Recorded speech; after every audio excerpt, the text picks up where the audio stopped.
ஒரு மனிதன் கொலை செய்யப்பட்டு 13 துண்டுகளாக வெட்டப்பட்டார். ஆனால் இன்று வரை அவன் யாரென்று யாரும் தெரியவில்லை. பேரும் இல்லை, கொலையாளியும் தெரியாது. என் கொலை நடந்தது என்பதும் மர்மமாகவே உள்ளது. வரவேற்கிறோம் செட்டியாபடி 13 என்ற பயங்கரமான மர்மத்திற்கு. Jakarta, Indonesia, 1981. ஒரு ஈரமான காலையில் செட்டியாபடி பகுதியில் அங்குள்ள மக்கள் ஒரு பயங்கரமான விஷயத்தை கண்டுபிடித்தனர். மனித உடல் துண்டுகள். 1 இல்லை, 2 இல்லை, 13 பயங்கரமான துண்டுகள். ரத்தத்தால் நிரம்பியவை, வெட்டப்பட்டவையாகவும் குளிர்ந்தவையாகவும். ஒவ்வொரு துண்டும் மிக நுணுக்கமாக வெட்டப்பட்டிருந்தது. இது இதை செய்தவன் வேலைக்கு மிகவும் நிபுணர் என்று காட்டுகிறது. போலீசாரை உடனே அழைத்தனர். ஆனால் இங்கேதான் விஷயம் விசித்திரமாகிறது. உடல் ஒரு மனிதனது என்பதற்கெல்லாம் அவர்கள் உறுதி செய்தனர்.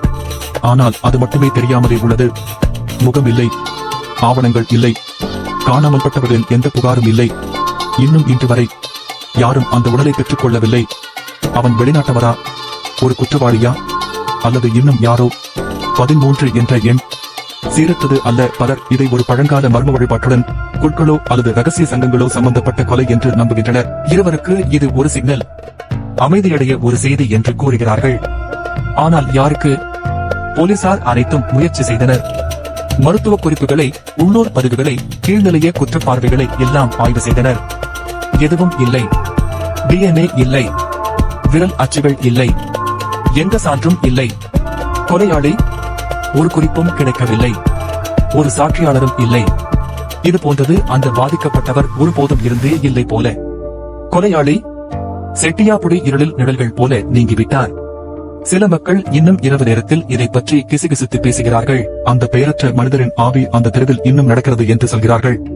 நீதி தேடிக்கொண்டே, அல்லது பழிவாங்க. ஆகையால் 13 துண்டுகளாக வெட்டப்பட்ட அந்த மனிதன் யார்? ஏன் யாரும் அவனை கண்டுபிடிக்க விரும்பவில்லை?